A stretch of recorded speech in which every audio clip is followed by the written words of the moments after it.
Quelle autre firme française peut prétendre atteindre l'aura de Citroën? Fondée en 1919 par André Citroën, elle a définitivement marqué l'histoire de l'automobile, de sa créativité et de la singularité de ses productions. De ses exploits uniques à ses recherches technologiques, voici donc l'aventure de Citroën, placée sous le signe de l'innovation depuis déjà 80 ans et pour longtemps encore.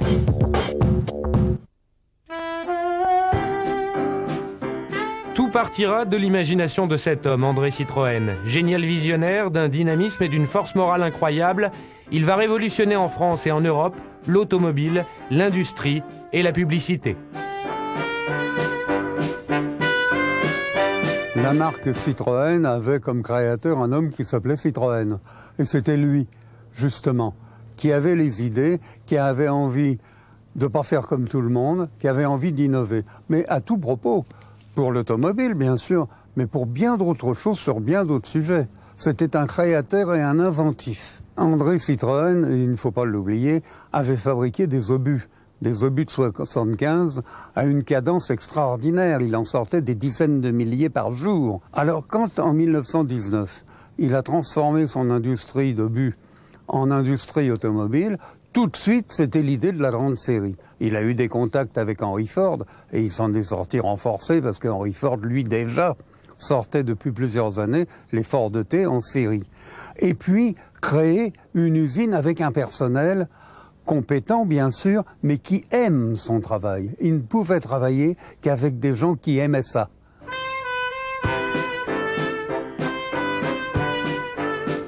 Il a créé une véritable sécurité sociale pour son personnel, ce qui n'existait nulle part ailleurs.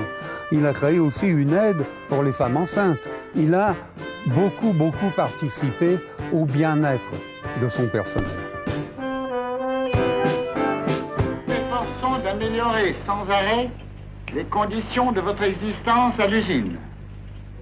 Je suis heureux de profiter de cette circonstance pour vous informer que la fête de l'arbre de Noël, qui nous permet à tous de nous réunir et de distraire les enfants de 6 à 12 ans, aura lieu le 25 décembre au Palais des Sports. Il y aura, comme d'habitude, représentation, distribution de jouets, goûter, tombola, et que le nombre de places étant de 17 000, tous les enfants et tous leurs parents pourront aisément s'y trouver réunis. Bon appétit, mes chers amis, et vive la bonne humeur française.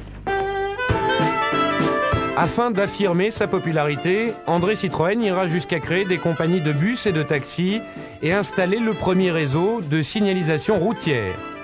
Qui aurait pu imaginer pourtant que la construction d'obus et de chevrons, qui feront le cycle de sa marque, le conduirait à la production d'automobiles? En 1919, André Citroën a décidé de se lancer dans la fabrication automobile. Il y pensait déjà depuis un moment. Il était représentant, directeur général même des automobiles Morse, qui étaient des voitures très conventionnelles, mais qui ne lui convenaient pas. Par contre, lui, il pensait, surtout après les contacts avec Ford, à faire une voiture populaire, pas chère et tout équipée. Ça a été la type A, la première de toutes les Citroën. C'était une voiture assez classique sur le plan technique. Mais elle avait tout de même un carter moteur, des carters de boîte de vitesse, etc., en alliage léger. Ça, c'était quand même important.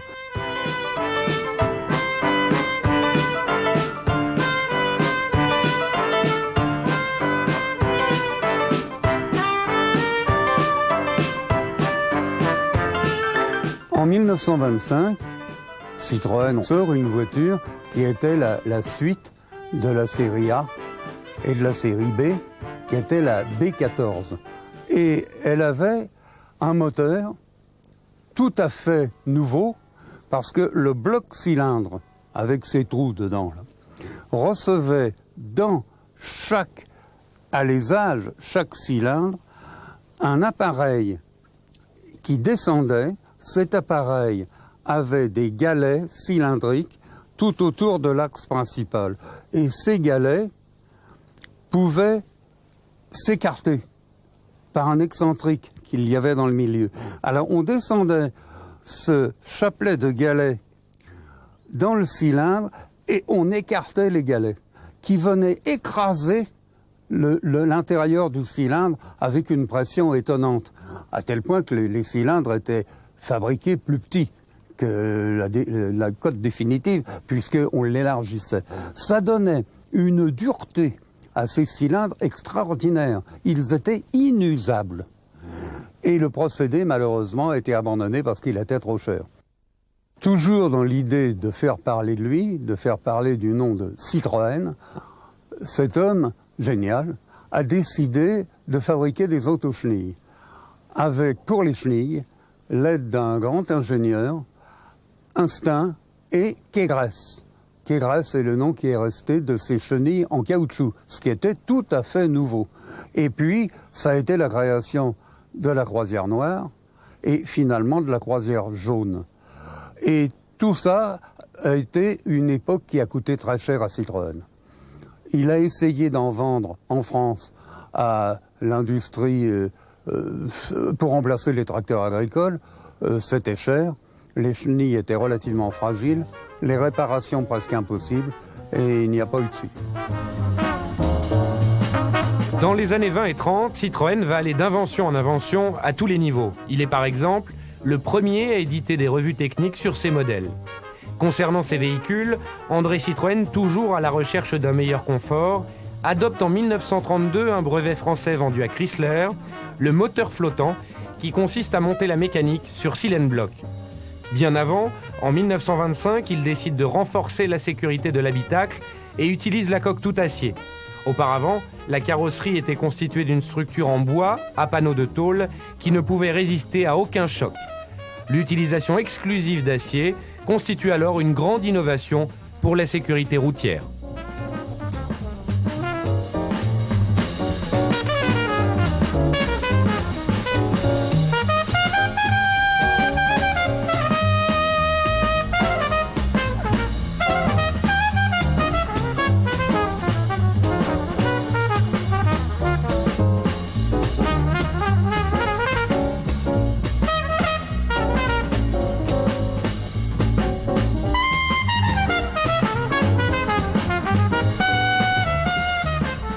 Poursuivant dans ce sens, la marque Citroën lance en 1932, avec la nouvelle gamme Rosalie, la carrosserie monopièce.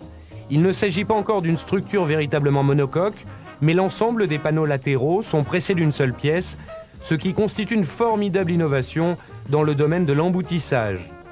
La rigidité de la carrosserie s'en trouve évidemment accrue, et Citroën n'hésite pas à effectuer des démonstrations spectaculaires pour le prouver.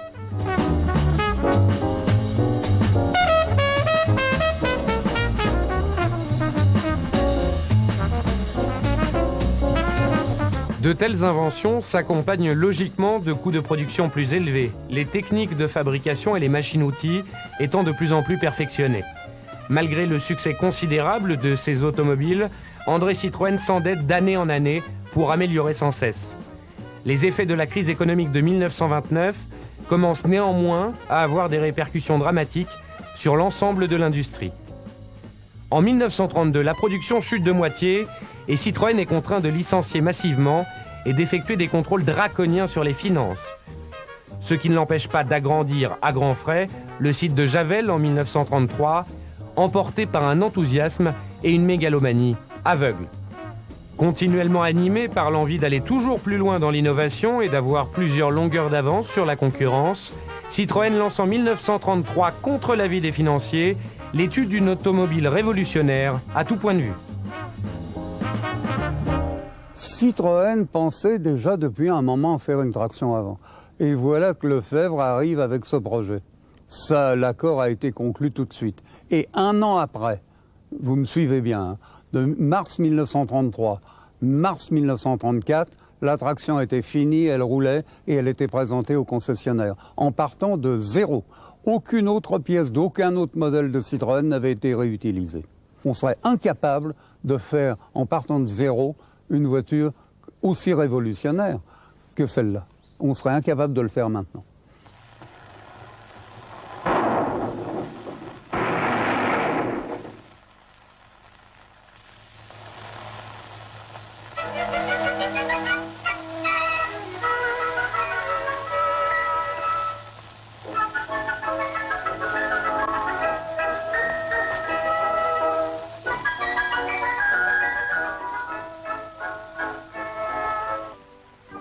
Tout va bien, la promenade continue.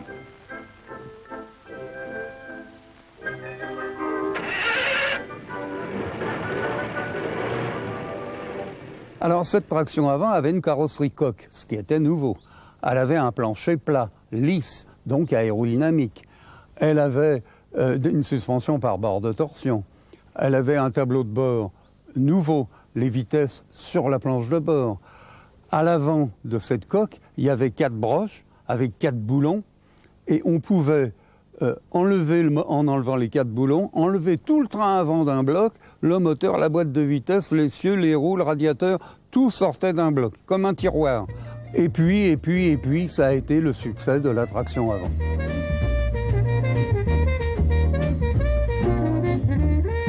André Citroën ne connaîtra pourtant pas le succès considérable de sa traction avant. Rongé par un cancer, usé psychologiquement, il décède le 3 juillet 1935, à l'âge de 57 ans, laissant derrière lui une œuvre considérable, pas seulement liée à l'histoire de l'automobile. Il est mort ruiné parce qu'il a pris les banquiers de front. Et il était un peu mégalo, ça va avec le personnage. Donc il n'a jamais accepté d'être débiteur des banques et de devoir, tous les lundis matins, comme tous les présidents, y compris ceux de l'automobile, aller faire leur cour verte devant les banquiers. Il est même allé jusqu'à créer sa propre banque en faisant ses propres crédits, parce qu'il a aussi inventé le crédit automobile. Et là, l'intelligentsia de la banque s'est braquée contre lui et l'a mis en faillite. Mais une faillite d'ailleurs qui était à la limite de la tolérance, tolérable, puisque à 3 mois près, il faisait la soudure, il avait pris du retard sur le lancement de l'attraction. Si l'attraction était arrivée, la maison se redressait. Elle s'est redressée d'ailleurs quelques mois après lui. Je pense qu'André Citroën a tout inventé de la publicité moderne. Certes, il est arrivé à l'âge de la réclame, c'était encore du beau, du bon, du bonnet. Et avec cet esprit d'innovation, mais aussi d'aventurier qui le hantait, il a défriché tout ce qui était autour de la publicité. D'abord les croisières qui l'ont rendu célèbre, mais qui étaient des véritables opérations de publicité. La visite d'usine, Lindbergh lui-même, qui s'est dirigé grâce à la Tour Eiffel, qui a atterri grâce à la Tour Eiffel et à Citroën sur la Tour Eiffel, est venu à cause de ça, parce qu'il avait refusé, mais comme il a estimé que la Tour Eiffel, illuminée par Citroën, lui avait sauvé la vie, il a accepté de venir inaugurer l'usine. Ça a été un moment extraordinaire. Et puis, il a inventé ce qui fait florès encore aujourd'hui, les essais. Il avait prévu le principe de caravane qui faisait le tour de France de toutes ses concessions et qui, pour la première fois, permettait d'essayer les voitures qui, bon, il y a déjà 70 ans, était une révolution.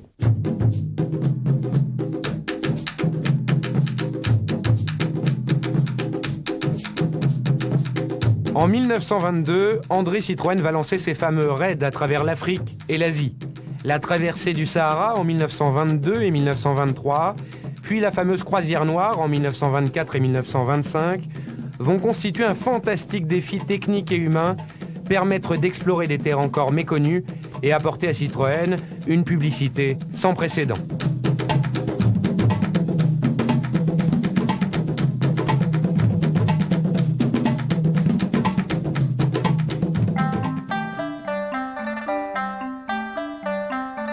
Plus emblématique encore sera la croisière jaune de 1931 à 1932, avec un parcours de 12 000 km à travers des paysages qui n'avaient encore jamais vu d'automobile et n'en verront jamais plus. La Syrie, l'Irak, l'Afghanistan, l'Inde verront passer la colonne de Citroën.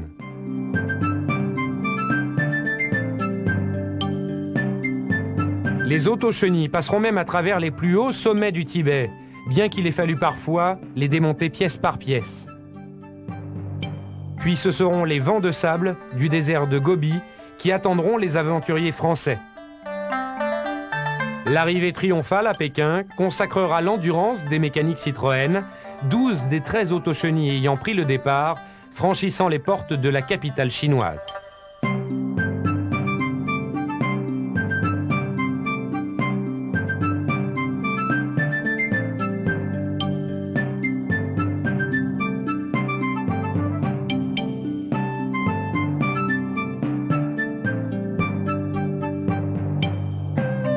Les films réalisés sur ces croisières feront le tour du monde, faisant du nom Citroën un synonyme d'avant-garde et de défi.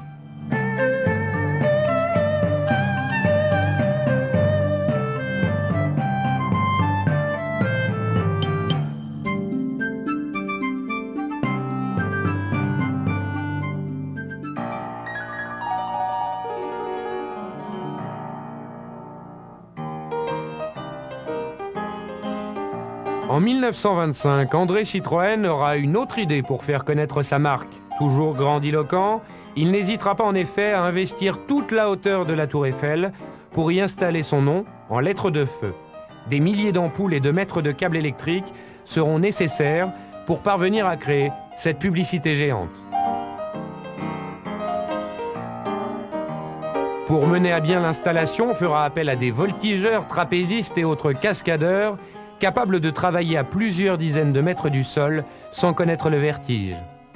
On remarquera d'ailleurs sur ces images qu'aucun d'eux ne porte de baudrier ou de câble de sécurité.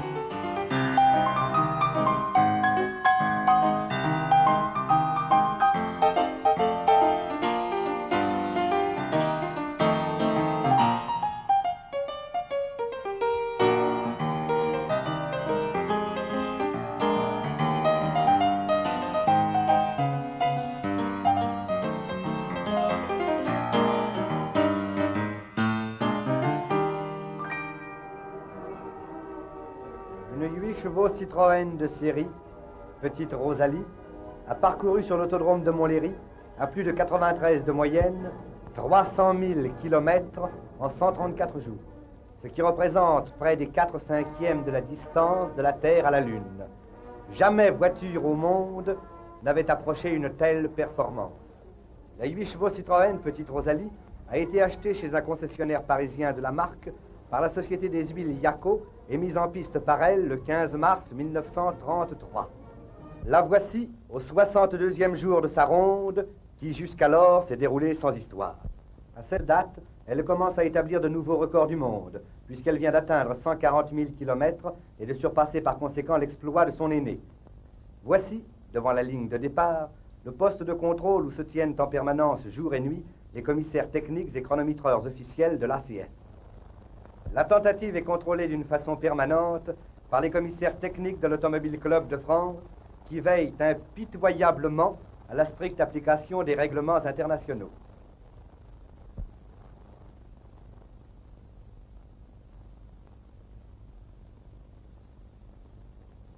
Mais voici l'heure du ravitaillement de la voiture. Celui-ci ne peut naturellement s'effectuer qu'en présence même d'un commissaire. Régulièrement, toutes les 5 heures, la voiture fait son plein d'essence et, éventuellement, d'huile et d'eau. C'est aussi à ce moment que s'effectue le changement de pilote. Le signal d'arrêt est donné. Voici Bodeco, qui va relayer au volant de la vaillante petite voiture son camarade Lucien Marchand. Les ravitaillements sont effectués à une allure record, car les temps d'arrêt, quelle que soit leur cause, ne sont en aucun cas neutralisés. Leur durée compte dans le temps total du parcours de la performance. La pompe à essence, à débit beaucoup trop lent, est remplacée par un réservoir dans lequel le carburant est maintenu sous forte pression grâce à une bouteille d'air comprimé.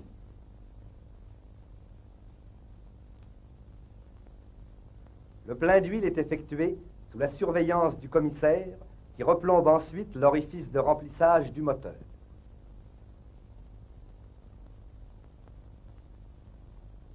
Toujours sous ses yeux, on procède à la vérification de la pression des pneus et, le cas échéant, aux quelques travaux d'entretien autorisés qui ne peuvent être effectués qu'au poste de ravitaillement et avec les seuls moyens du bord.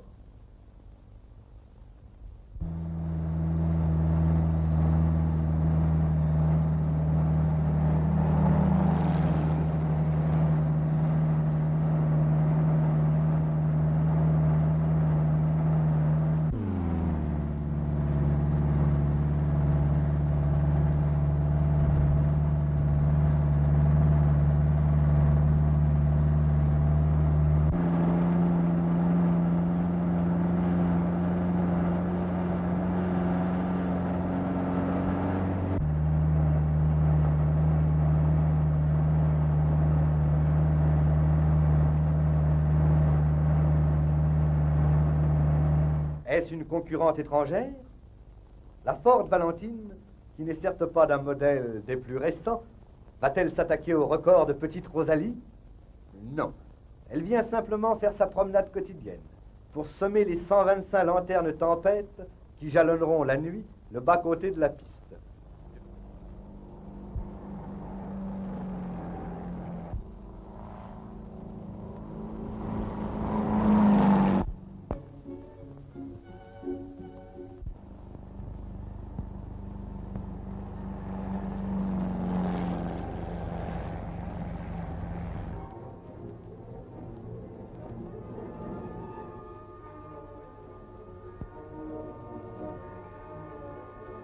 Et la ronde se poursuit, inlassablement. Les jours succèdent aux jours et les records aux records.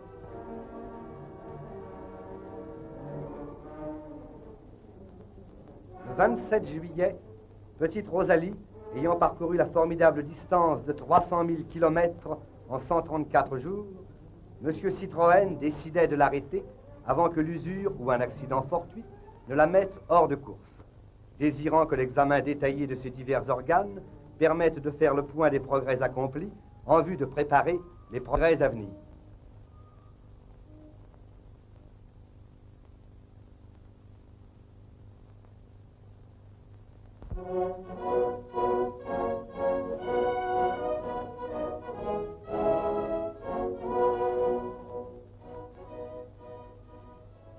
En quelques mots, M. Citroën remercie tous ceux qui ont collaboré à cette extraordinaire performance, tout particulièrement M. Dintillac, administrateur délégué de la Société des Huiles Yaco, promoteur de la tentative, et la merveilleuse équipe de pilotes conduite par César Marchand, l'homme des records du monde.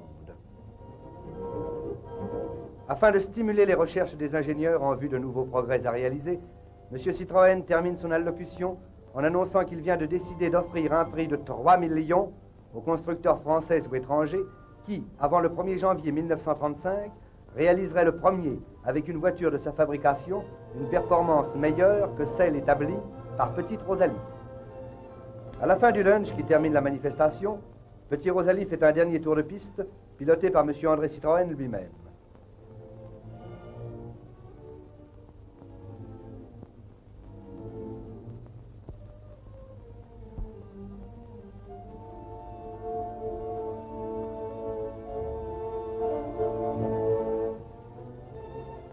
Mais tout n'était pas fini pour Petite Rosalie.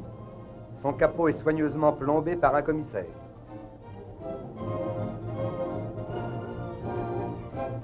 Puis, elle quitte l'autodrome pour se rendre au laboratoire de l'ACF, toujours suivi de ses contrôleurs.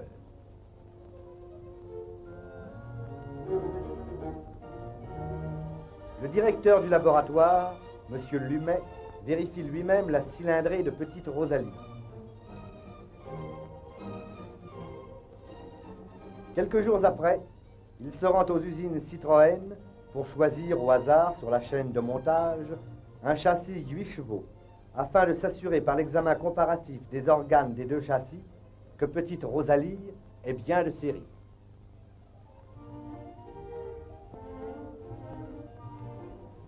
Toutes les cotes des pièces sont comparées.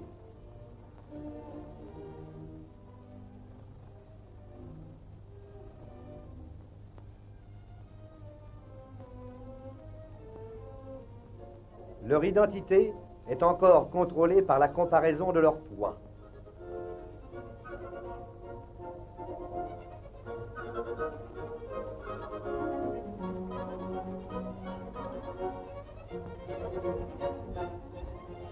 Ces opérations terminées, les pièces de chaque châssis sont enfermées dans 2 caisses, soigneusement repérées et plombées.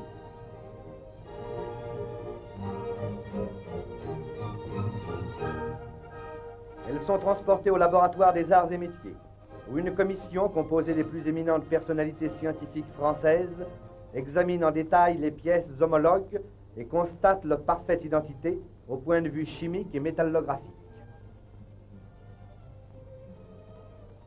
Petite Rosalie remontée finit sa carrière sur le stand du salon de l'automobile, où la foule va l'admirer. Puis elle fut transférée au palais des expositions Citroën, place de l'Europe, avec ses devanciers. Ainsi, Il avait fallu 30 ans à l'industrie automobile pour porter le record du monde de distance à 50 000 km. 2 ans suffirent aux usines Citroën pour l'élever progressivement à 300 000 km, et cela avec des voitures strictement de série. Aucune marque au monde ne peut produire un tel témoignage de la qualité de ses fabrications.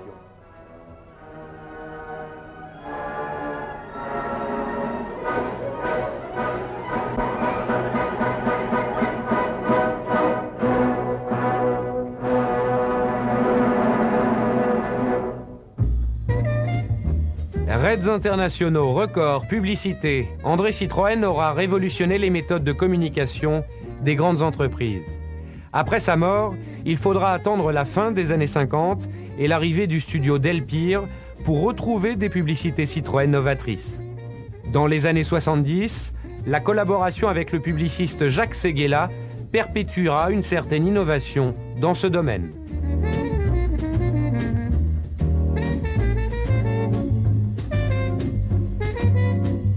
J'ai approché Citroën par le Tour du Monde, puisque c'est eux qui m'avaient permis de populariser mon Tour du Monde, c'est eux qui m'ont fait écrire mon premier livre. C'est grâce à eux d'ailleurs que je suis rentré à Match, parce que c'est eux qui m'ont fait rentrer à Paris Match, où j'ai fait le lancement dans Match de l'ACX et de beaucoup de modèles Citroën. Et puis c'est eux ensuite qui m'ont fait rentrer dans la publicité chez Delpire. Puis j'ai créé mon agence. Delpire m'a d'ailleurs vendu la sienne à ce moment-là, et c'est comme ça que je suis entré directement sur le budget Citroën, pour une fois en main propre. C'est parti de là, et tout le renouveau de la marque est parti de là avec Savignac, puis ensuite avec Jean-Paul Goude, Gretchen, et tout ce qui s'est passé par la suite.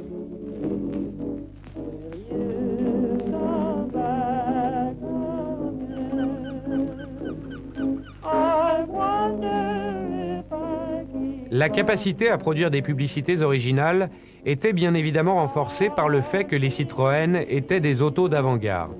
Après-guerre, la 2 chevaux puis la DS vont en effet maintenir avec brio la politique d'innovation de la marque française.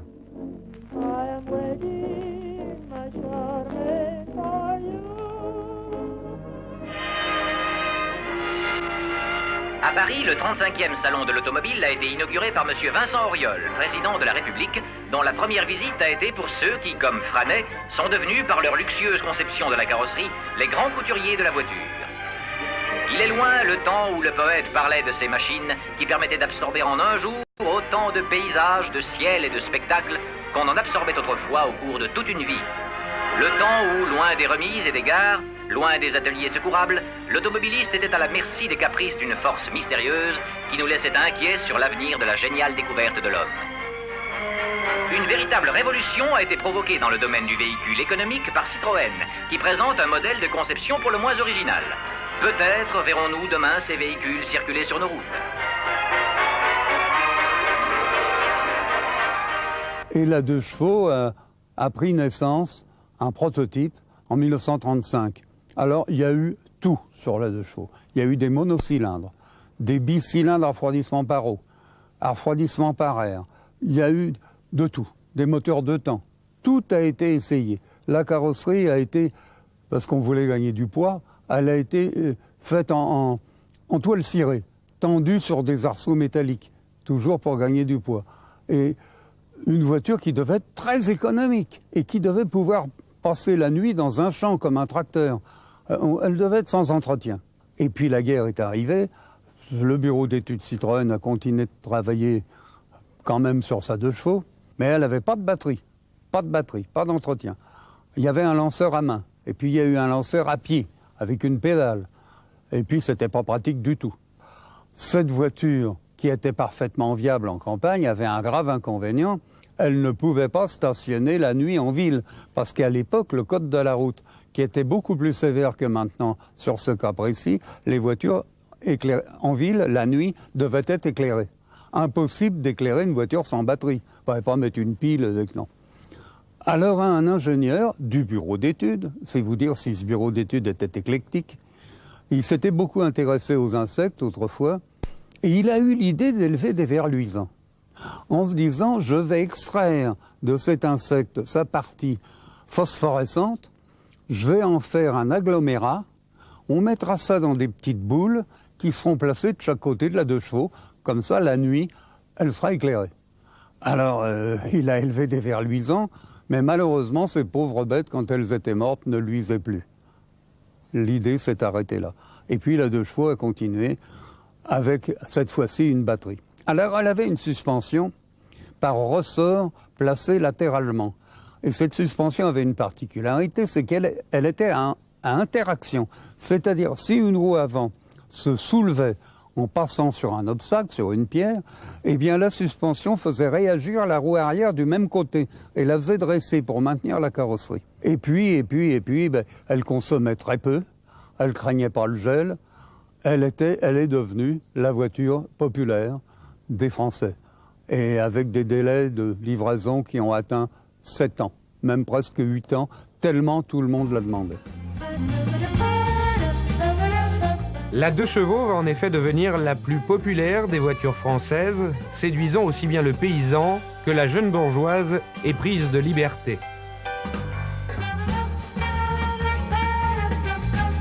En haut de la gamme, la traction se fait alors vieillissante et son remplacement devient impératif. Au milieu des années 50, elle va laisser place à la plus formidable vitrine technologique jamais produite, la DS.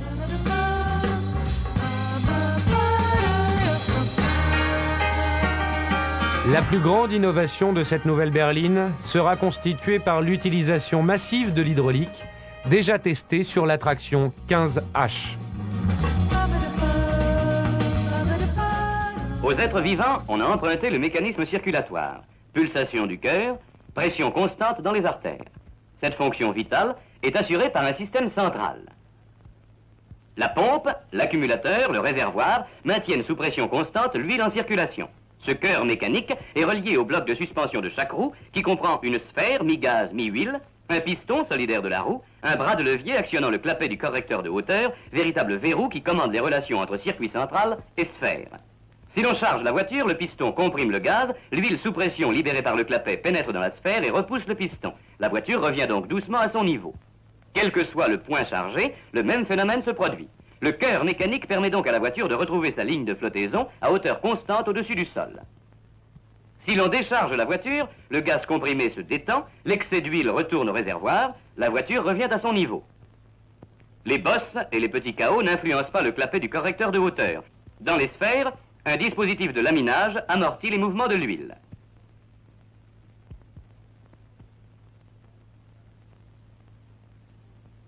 Les balancements parasites, les plongées brusques sur coup de frein sont éliminés par le durcissement automatique des trains avant ou arrière.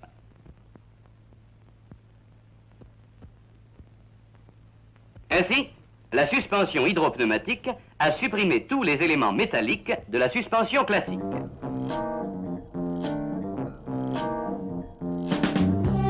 Cette géniale combinaison de l'air et des fluides, on la doit à l'ingénieur autodidacte Paul Magès, qui l'adaptera à tous les organes principaux de la DS. Suspension, mais aussi direction, transmission et freinage seront ainsi gérés par ce principe de l'hydraulique, assurant un confort et une sécurité de conduite encore jamais atteints jusque-là.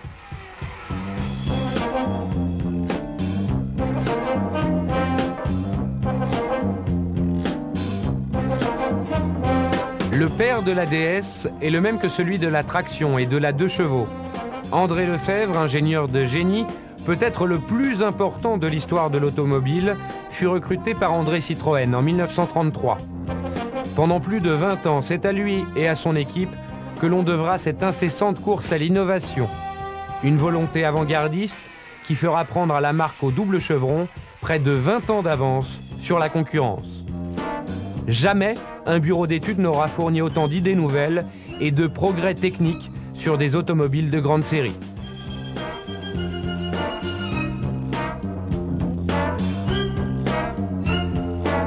Une innovation que l'on retrouvera jusque dans le stylisme grâce à des designers formidablement inspirés, tels que Flaminio Bertoni bien sûr, mais aussi son successeur, Robert Aupron. Ce qui faisait Je crois la force du bureau d'études de Citroën, c'est qu'on mettait tous notre savoir ou notre talent, si on en avait, ou notre volonté, pour que la voiture existe. En fait, je pense que Citroën n'avait pas besoin de faire des dream cars pour démontrer qu'il avait un bureau d'études. Il valait mieux que ce soit fait pour les voitures de série. La confrontation de tant d'esprits inventifs ne se faisait pourtant pas toujours dans la douceur. J'avoue qu'au départ, je n'étais pas sûr de bien m'entendre avec Bertoni, qui avait été, au cours de cet entretien, assez pas violent, mais presque. Il m'avait balancé mes dessins par terre. C'est vrai, ça. Et je lui avais demandé de me les ramasser. Et il m'avait dit, à la fin de l'entretien, mais vous pourriez m'intéresser. Je lui ai dit peut-être, mais vous ne m'intéressez pas.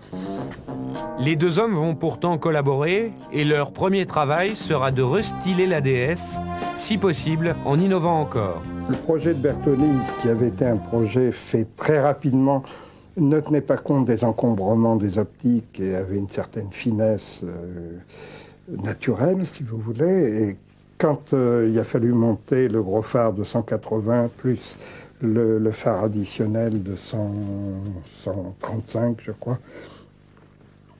il a fallu échancrer terriblement cette ouverture. Et Magès, en me regardant faire, un jour, me dit, mais si tu pouvais encore gagner un petit peu ici, tu vois, on pourrait peut-être faire tourner le petit phare. Et c'est ce que j'ai fait, et Magès, avec son génie coutumier, avec un petit câble de vélo, en fait, trois fois rien, il a fait tourner le phare.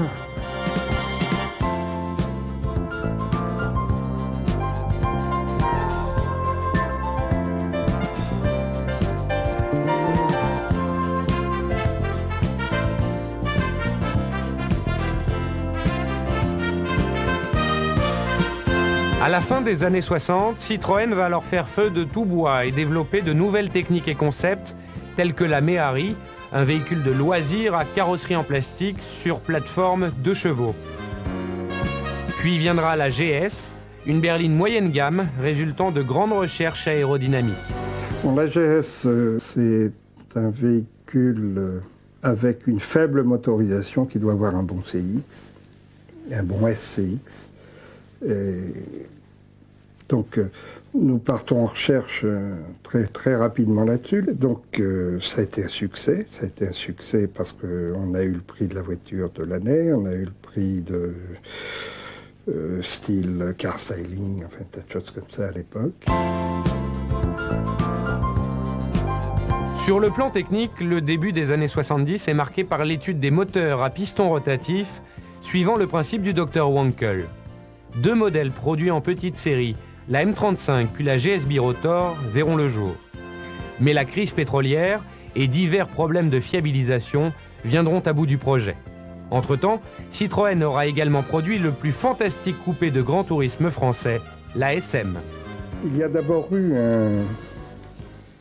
pas une ambiguïté, mais un désaccord. Un désaccord entre Ney et moi. Ney voulait un véhicule de rallye très court et très agressif et très sportif. Et moi, en réfléchissant, je voyais davantage un véhicule de prestige, de grand tourisme, qui apporterait une image à la marque très forte, d'autant plus que la DS vieillissait, etc. Et je m'en suis expliqué avec Pierre Bercot, qui était tout de suite d'accord avec moi. Au milieu des années 70, la gamme Citroën est la plus originale du monde. Néanmoins, la DS accuse le poids des années et doit être remplacée. Petit à petit, on s'est orienté donc vers une voiture qui ne dériverait pas de la DS, mais qui garderait dans l'esprit les mêmes méthodes de travail, c'est-à-dire le CX, le SCX, suspension, Magès avec son double comment dirais-je, avec son châssis indépendant de la carrosserie monté sur cylindre bloc, etc. Donc toujours cette volonté de progresser dans le confort, dans la tenue de route, dans le silence, dans l'absence de vibration, dans le bon CX, etc. etc. Et l'AGS existant, je me suis dit après tout, pourquoi ne pas constituer une gamme dans le même profil de voiture, c'est-à-dire ne pas passer au tricorps, bien que M. Ravenel tenait absolument à ce qu'on fasse une 404. Donc, ils sont venus voir nos projets. Bon, d'abord, ce fameux tricorps d'Armand, et Ravenel était ravi. Vous voyez que l'on trouve, quand on cherche, on trouve. J'ai dit oui, mais on trouve, ça dépend de ce qu'on cherche. Monsieur Berco était pas loin et il boudait.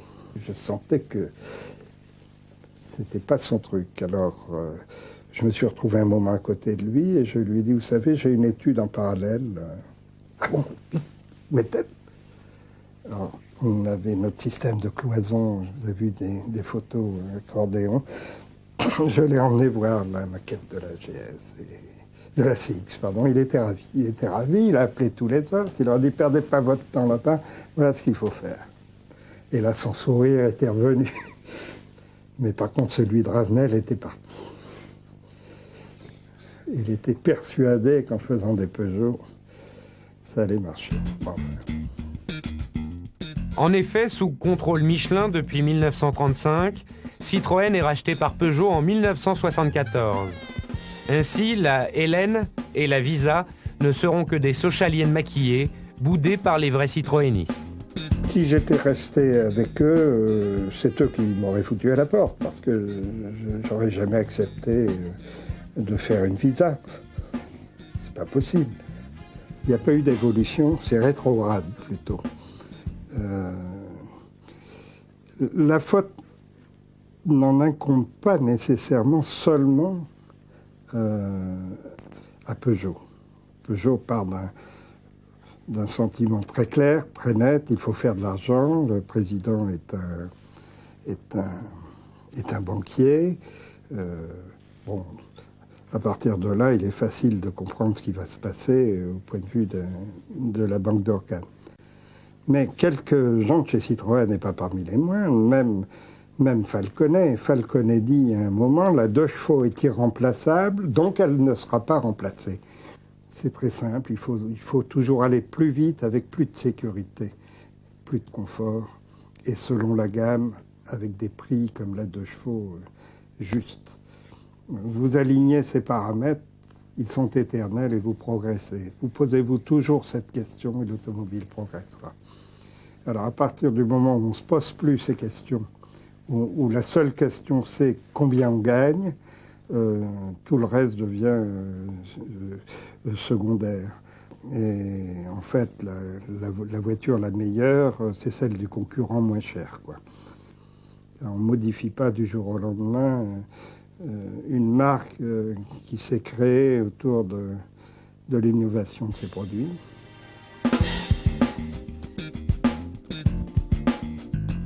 Vers la fin des années 80, après plusieurs années de vache maigre, Citroën va pourtant entamer une phase de réveil et retrouver la voie de l'innovation.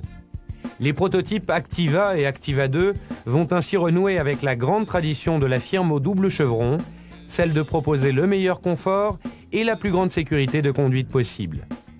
Outre les 4 roues directionnelles et les diverses opérations gérées électroniquement, comme l'abaissement de la garde au sol à haute vitesse, c'est avant tout la suspension Activa qui retient l'attention.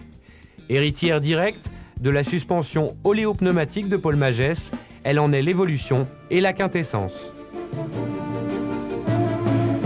Elle se compose d'un circuit hydraulique radicalement simplifié, de 6 sphères d'une conception entièrement nouvelle et d'un bloc hydroélectronique intégré ultra compact appelé BHI. Le bloc BHI reçoit via un réseau multiplexé les informations gérées au centième de seconde sur la vitesse du véhicule, l'intensité des accélérations ou décélérations. De nouveaux capteurs spécifiques l'informent de plus sur les débattements de roues, l'angle de braquage et la vitesse de rotation du volant. Ainsi informé en permanence, le bloc BHI va gérer en temps réel le comportement du véhicule.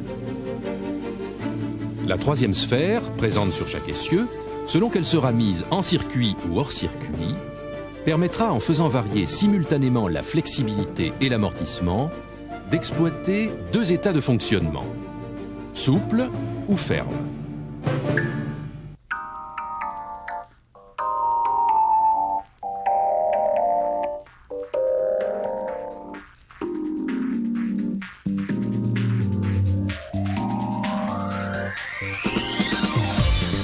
Comme pour confirmer le renouveau de Citroën, les prototypes se sont multipliés à la fin des années 90.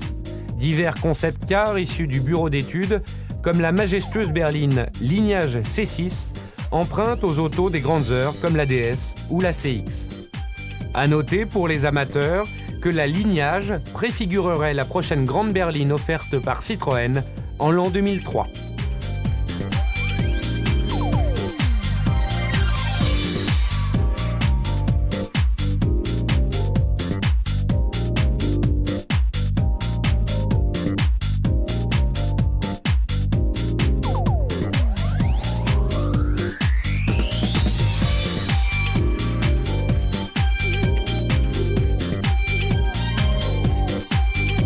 Les nouvelles idées ne manquent pas non plus pour les véhicules de loisirs, comme en témoigne la plurielle à la carrosserie modulable, permettant de transformer un petit monospace en cabriolet.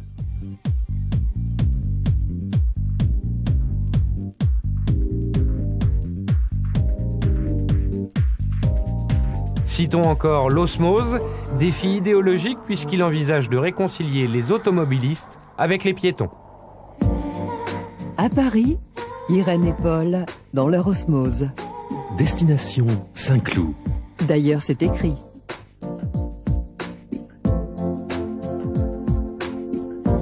Ils sont prêts à partager la route. Et ils le font savoir. Jean est un piéton qui cherche une osmose pour aller à Saint-Cloud. Paul a perçu le message. Il va le prendre en charge.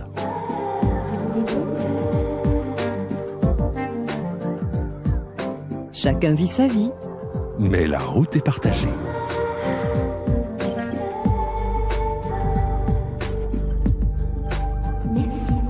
Il faut bien l'avouer. Je ne l'aurais jamais dit il y a 5 ans, quand la nouvelle vague n'était pas montée. Mais maintenant qu'elle est là, on peut le dire, on a connu 10 ans de faiblesse de produits. Fatalement, ça s'est reporté sur la marque. Et quelles qu'aient pu être les circonvolutions que l'on a fait en publicité, elles seules n'auraient pas suffi à relever la marque. Mais déjà est arrivé la Xara, qui est une belle voiture, qui a représenté le redémarrage de la beauté, de l'élégance, du raffinement français. Il y a du Catherine Deneuve dans Citroën. À partir d'aujourd'hui, tous les ans, un nouveau modèle va sortir. Tous les ans, une nouvelle bombe va arriver et Citroën redevient Citroën. Et le public le sent déjà. On le voit déjà dans les études d'image.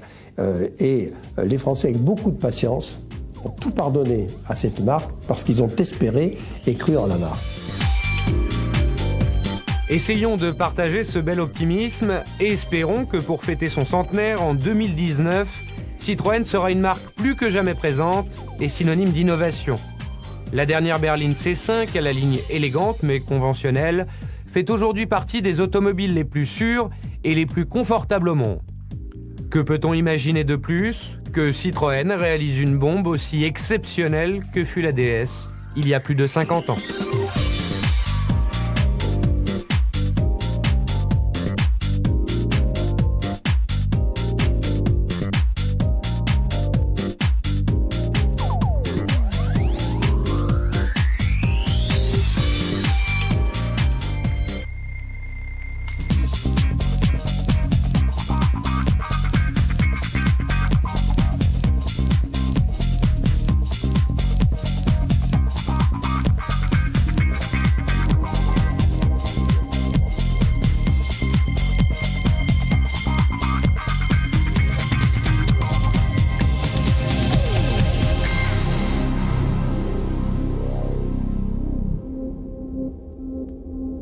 Vous n'imaginez pas tout ce que Citroën peut faire pour vous.